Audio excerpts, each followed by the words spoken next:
Buenas tardes, una semana más. Gracias por estar ahí. Creo que hoy he puesto la cámara un poco lejos, bueno, da igual. En fin, gracias por estar ahí y miren a quién tenemos hoy. Julián Marías, España Inteligible, Editorial Alianza, año 2019, en que el libro es del año 2019, el texto es de 1985, tiene 421 páginas. Bueno, la cosa es, ustedes ya lo saben, esto es el norte regionalista o el norte del hecho diferencial. Si me preguntan cuál es ese hecho diferencial, les diría que no tengo ni la menor idea. Como diría Jake el perro, ni idea, Tron. Y la cuestión es que, a ver, si tuviera que decir algo, diría que precisamente la gran ausente en mi vida ha sido precisamente España. Y yo creía que España era, porque no siempre he simpatizado con ella, creía que España era, pues, lo que sale en la televisión, ¿no? Sus élites culturales, sus élites políticas, hasta que un día, bueno, a ver, luego fueron apareciendo poco a poco todos estos que estamos reseñando aquí, pero recuerdo, por ejemplo, a León Sestov diciendo España, país magnífico, y cuando lo leí fue como, ¿en serio? Porque claro, yo creía que España era pues la España de la telebasura y del Congreso de los Diputados y tal y cual. Y esa era la idea que tenía yo de España, hasta que al final te das cuenta esas famosas dos Españas, que yo diría que sí que existen, pero no son las izquierdas y las derechas. Son precisamente la élite de analfabetos, mantenidos y subvencionados, y nosotros, a los que nos intentan engañar, para dirigir el flujo de subvenciones, de plusvalía, de capital, de dinero, para mantener a esa élite parasitaria. Bueno, ¿y qué mejor texto para acercarse a lo que es España que este precisamente de Julián Marías, España como proyecto? Bueno, entonces, empezamos ya. España se ha presentado siempre como un enigma, como una anomalía desgarrada por tensiones insuperables, dice el profesor Julián Marías. ¿Pero acaso el hecho de preguntarse por su propia identidad no indica el carácter específicamente humano de esa sociedad? Aquí, problema de las élites. Los españoles siguen ciegamente a autores extranjeros a costa de lo que veían y sabían que no era cierto. A esos otros les faltaba lo que los españoles sí tenían, la intuición de la realidad, un problema de metafísica otra vez. Bueno, ¿y qué idea tienen esos extranjeros de lo que es España? Pues lo de siempre.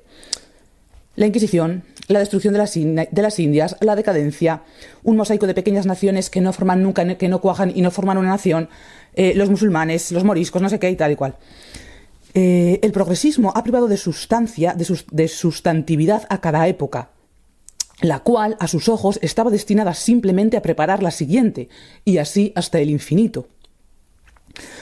Bueno, entonces, para la hora de leer ejemplo del texto, me he centrado en buscar los fragmentos de América, del siglo XVIII y los XVIII, y más acá, pues, la guerra civil, el régimen de Franco y tal y cual. Espero no meterme en demasiada polémica. Pero en la primera parte del libro explica Julián Marías que la romanización como una primera hispanización, algo que no consiguieron fenicios, cartagineses o griegos, sí lo conseguirán los romanos, cuando España se articula como provincia romana. ¿Es ya España?, se pregunta Julián Marías. No lo es. Los hispanos no son españoles, pero son una variedad de los romanos, pero una variedad cada vez más acusada, de personalidad muy marcada. Y ellos son conscientes de ese hecho.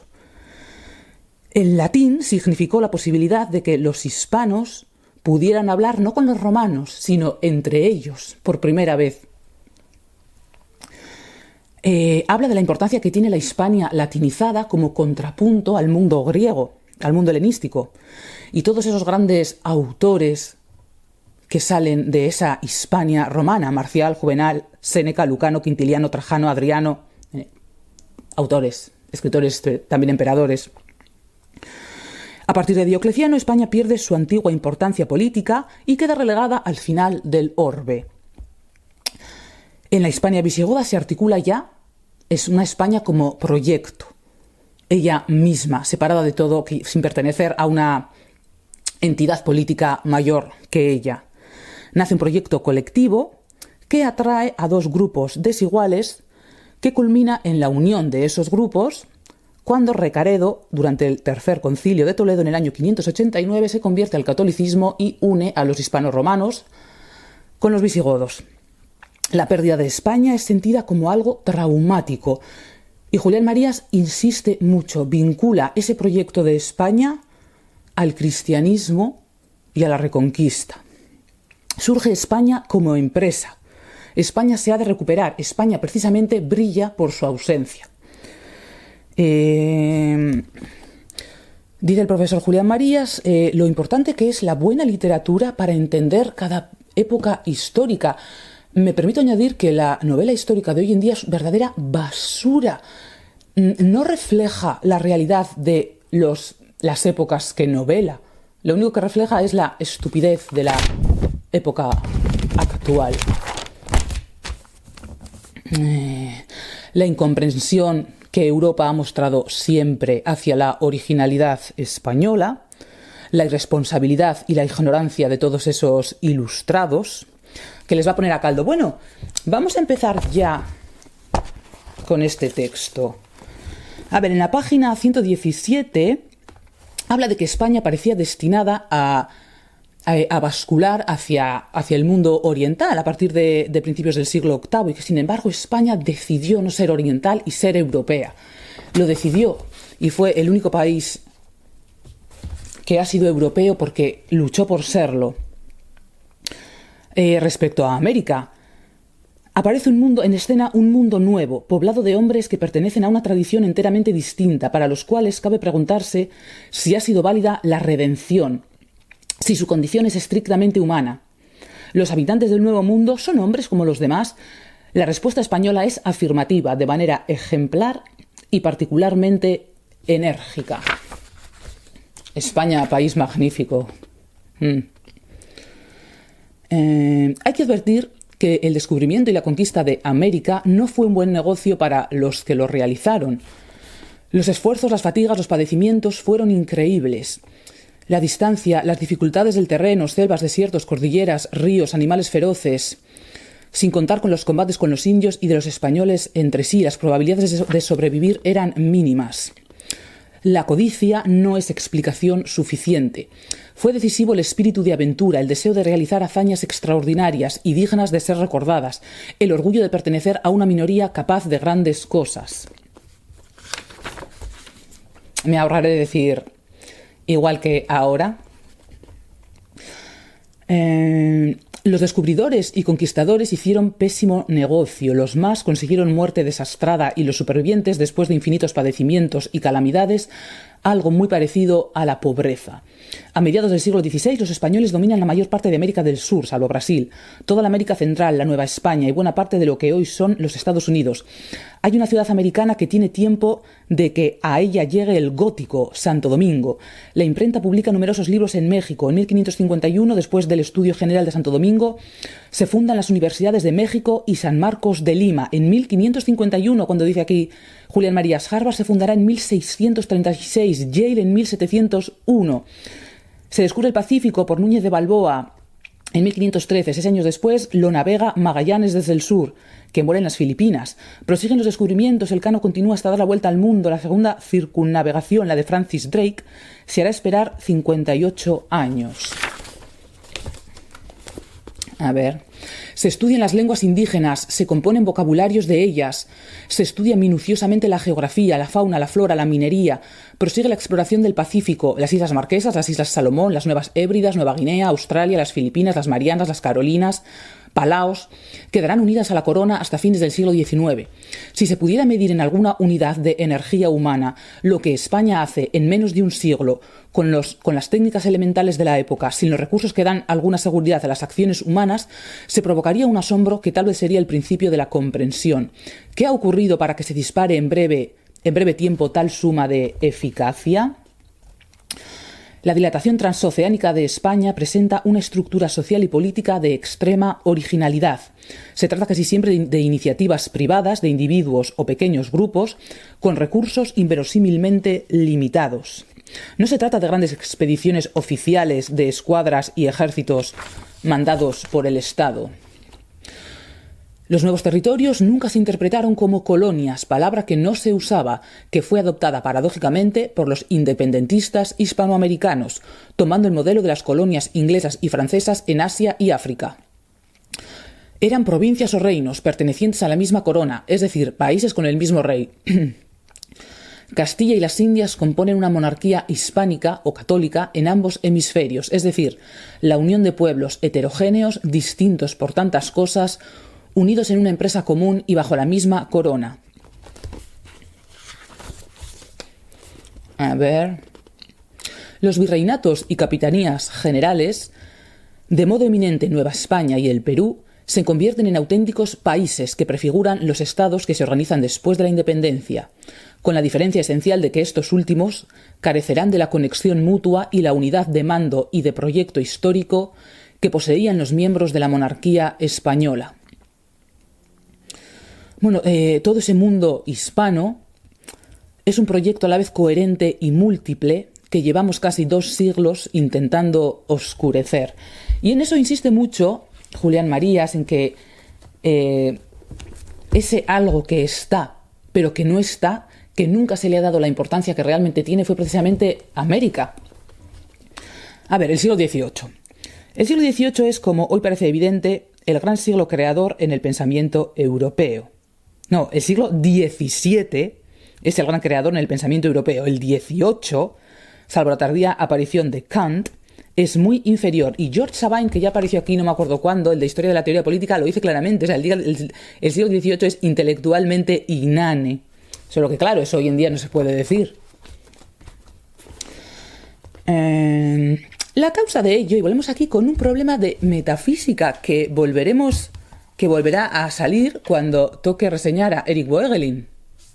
Siempre estoy con el mismo rollo. A ver, la causa de ello es un idealismo que se ha deslizado en las mentes europeas desde el siglo XVIII y no ha hecho más que crecer desde entonces, consistente en suponer que la realidad debe ajustarse a ciertos deseos del hombre, y si no es así, hay que declararla mala e inaceptable. La descalificación de la realidad es un rasgo constante de los últimos 2 siglos. Todo mal, toda enfermedad, vejez, pobreza, parece una injusticia. Los reyes de la Casa de Austria no habían ejercido nunca un poder personal, aunque fuese el supremo. Su absolutismo quería decir que no había una instancia superior, pero se ejercía conforme a normas establecidas y con instituciones de gran prestigio. A ver, aquí, en las páginas 294 y 295 es la que cuenta, igual no lo leo todo porque se alarga mucho, los ilustrados, el siglo XVIII. A ver, no encuentro palabras, a ver, sí, pero me imagino que no se pueden decir aquí delante de la cámara para describir a esa gente, a lo que son realmente los ilustrados. Ya irán saliendo poco a poco, tengo más textos, ya lo iremos viendo. Decir que son el grupo humano más estúpido e ignorante de toda la historia del pensamiento sería seguramente acercarse mucho a la verdad y que la gente les haya creído. Es que es asombroso cuando todos esos politiquillos analfabetos se declaran herederos de la Ilustración, pero ¿saben lo que están diciendo? Lo grave de esta época es la irresponsabilidad intelectual que va a caracterizar el siglo XVIII. Es una actitud crítica, pero que no se critica a sí misma. Y que todas esas ideas, quédense con...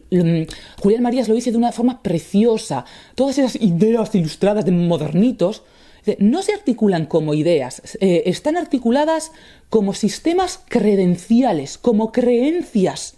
Es una época fanática. No una época de la ilustración y de poder criticar. Es que me ponen enferma. No es tanto que destruyan las creencias, es que las sustituyen por su sistema de creencias. Se articulan en sistemas credenciales. Son minorías muy bien organizadas que tienen un punto de aplicación, si se puede usar ese término, de la mecánica sumamente preciso. No se olvide que son inspiradores del despotismo ilustrado. Pasan fácilmente los ilustrados del absolutismo a la revolución, que querían cambiar el mundo. Bueno, aparece Voltaire escribiendo cartas repugnantes de melosas y zalameras a todos los autócratas europeos. A ver, el profesor Julián Marías nunca utilizaría la palabra lameculos, pero la utilizo yo. Pues aparece Voltaire lamiéndole el culo a todo el mundo, el gran odiador, el gran independiente. Montesquieu tampoco termina bien librado en la página 297. Aquí tengo apuntado. ¿Le enseño? Lameculos. No sé si se ha visto de cuando lo leí. Bueno. Más Voltaire. Y si quieren mirar en internet lo que es el autillo de Olavide, siempre que ocurre que una de estas personas autoproclamadas modernas o progresistas que tiene un pequeño encontronazo con la justicia y de repente aparecen manifestaciones por toda Europa apoyando a esa persona que está siendo perseguida por el oscurantismo español, y este Olavide es uno de esos ejemplos, y nos dice Julián Marías que miremos lo que le pasó a Olavide, que fue nada, y luego terminó siendo católico y escribiendo el Evangelio en triunfo. Nada, es que no le pasó. Bueno, sí, pues tuvo un pequeño encontronazo con la Inquisición y tal, pero no le pasó nada. A este proceso revolucionario, iniciado en Francia y extendido por casi toda Europa con enérgica participación de los autócratas, aquí Voltaire se extasía ante el desmembramiento de Polonia y felicita rendida y servilmente por él a Federico de Prusia y Catalina de Rusia, mientras el retrógrado, entre comillas, Carlos III, condena enérgicamente lo que estaban haciendo con Polonia.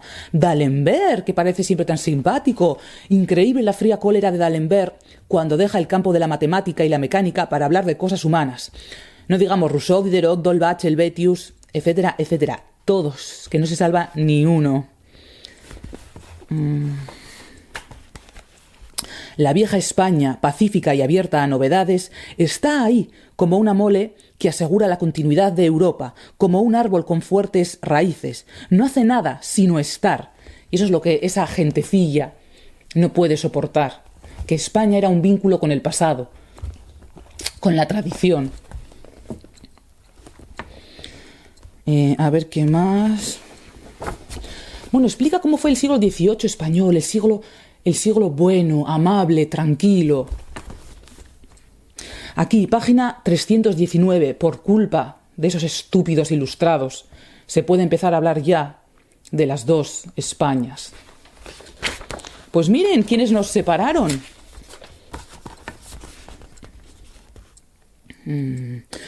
Contra la imagen que después ha prevalecido, especialmente en Hispanoamérica, los movimientos independentistas no son indigenistas, sino todo lo contrario. Los dirigen y promueven los criollos descendientes de españoles, mientras que los indios y mestizos propenden al realismo, a la vinculación con la monarquía española.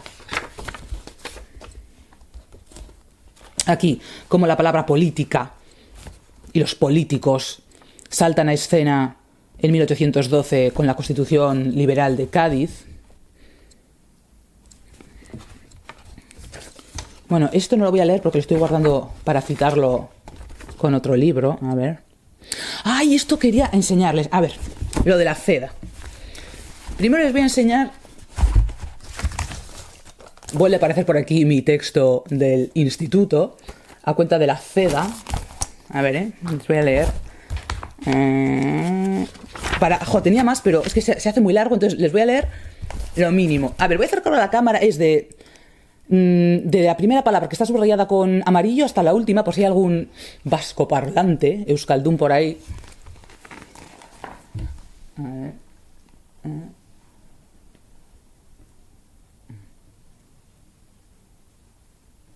Bueno, no sé si se ha visto, pero Gobernuan zedako hiru ministro sartu ziren eta horrek errepublika desagertzeko eta fascismoa esartzeko arriskua sortu zuen. Horren aurrean, UGT sindikatuak greba orokorra deitu zuen.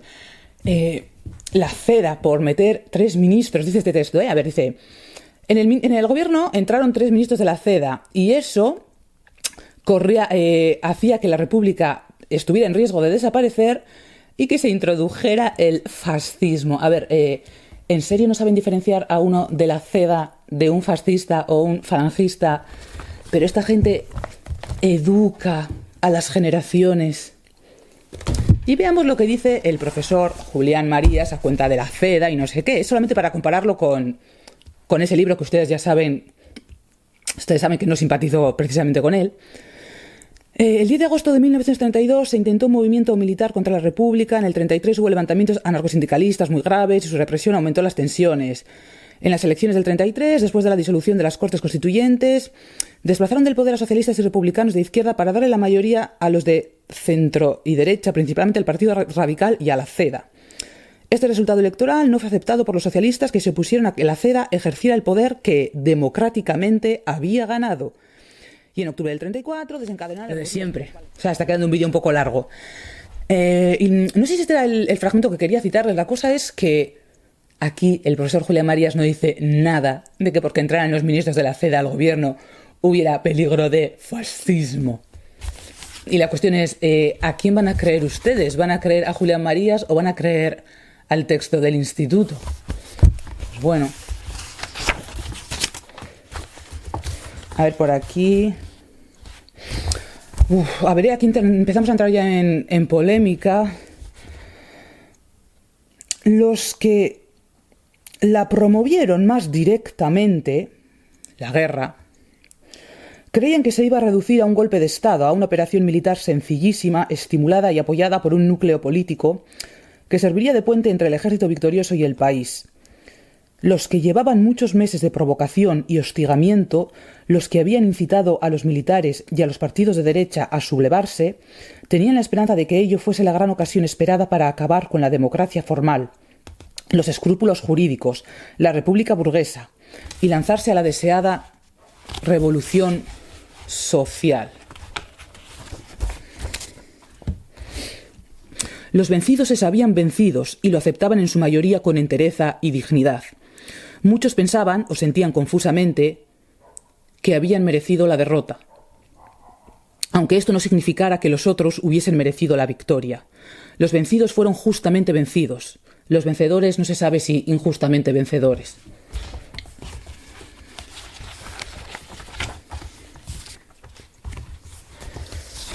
A ver. En la página 373, a cuenta del páramo cultural. Bueno. A ver, leo esto. Hubo muchas ejecuciones. Cientos de miles de españoles fueron encarcelados. La mayoría por un tiempo relativamente breve. Muchos, sin embargo, por largos períodos. Se estableció un sistema de censura muy rígida para lo expresamente político y para la prensa, aunque bastante menos para los libros. Pero había una gana de vivir, una alegría en medio de adversidades y dificultades. La idea tan difundida ahora de una España apagada, tétrica e inerte es absolutamente falsa. El número de cultivadores de las disciplinas científicas, filosóficas, históricas, literarias o artísticas residentes en España era mucho mayor que el de los exiliados, y lo sería cada vez más. Ese silencio, por cierto, se quiere proyectar nuevamente sobre 40 años de nuestra historia, oscureciendo retrospectivamente la vitalidad, la tenacidad, el esfuerzo creador desplegado por muchos españoles. Esta deformación tendenciosa corre a cargo de los que, por su edad o falta de ánimo, no participaron en el florecimiento de lo que suele llamarse páramo cultural, que no es tal. A ver, el profesor Julián Marías estuvo, exiliado por desavenencias ideológicas. O sea, no comulgaba con el régimen de Franco y no estuvo en España. Y sin embargo, miren qué palabras para curar las heridas, que no destapen el odio. El régimen de Franco consistió en un poder... Esta frase era graciosísimo.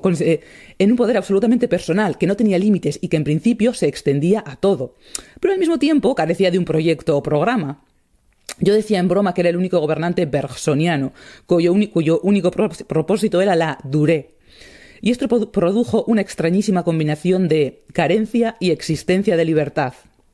Dice, igual sale luego, el franquismo no podía fracasar porque es que no tenía proyecto.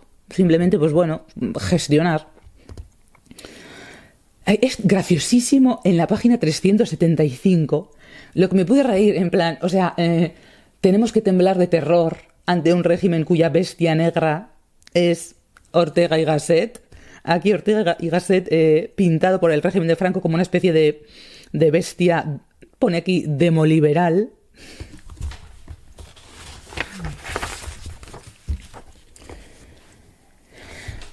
La razón teórica de origen helénico, el sentido de la autoridad y el mando según derecho nacido de Roma, la visión judeocristiana de un Dios personal, padre de los hombres y con quien cabe una relación personal y filial. En todo caso, por mucho que pueda haber variado la actitud de los individuos, los pueblos de Occidente no se pueden comprender sin esos principios constitutivos.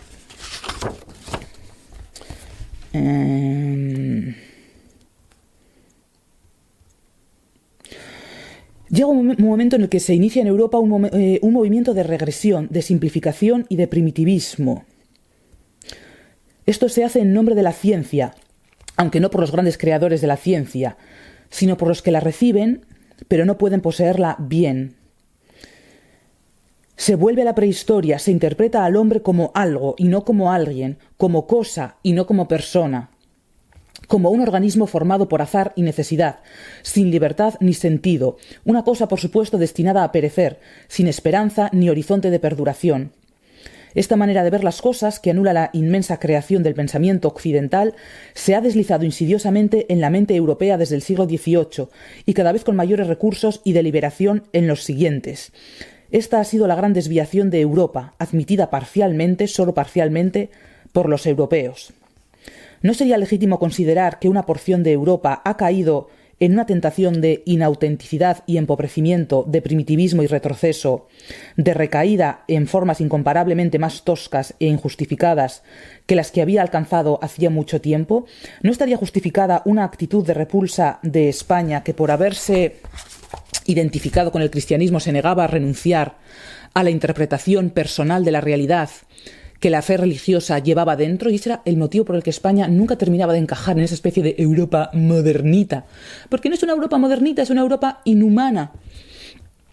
Hay que advertir que cuando España se encuentra realmente en presencia del pensamiento europeo a mediados del siglo XVIII, este pensamiento es muy poco creador y ha sucumbido a la degradación.